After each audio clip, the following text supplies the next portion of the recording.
একটা সবুজে ঘেরা জঙ্গলে থাকতো এক বুদ্ধিমান শিয়াল। নদীর ওপারে ছিল রসালো লাল ফলের বাগান। প্রতিদিন শিয়ালের মনে হতো, ইস, যদি নদী পার হয়ে ওই ফলগুলো খেতে পারতাম। কিন্তু নদী ছিল অনেক চওড়া, আর পার হওয়ার কোনো উপায় তার জানা ছিল না। একদিন নদীর ধারে বসে কৌশল ভাবতে ভাবতে সে দেখল নদীতে একটা কুমির ভেসে আছে।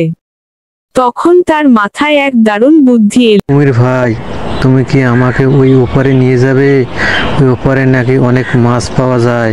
অবশ্যই ভাই, তুমি আমার পিঠের উপরে উঠো, আমি তোমাকে নদীর ওপারে নিয়ে যাচ্ছি। শিয়াল কুমিরের পিঠের উপরে উঠে দাঁড়ালো। কুমির আস্তে আস্তে নদীর মাঝখানে গেল।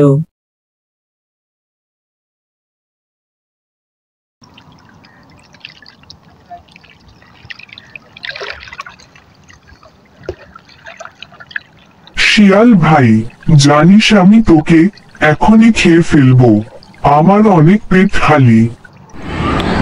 ওহ, তাতে আমার আপত্তি নেই। আমার হৃদয় তো ওই পারে গাছের নিচে। আগে ওই পারে গাছের নিচে চল, আমার হৃদয় নিয়ে আসি, তারপর আমাকে যা ইচ্ছে করিস।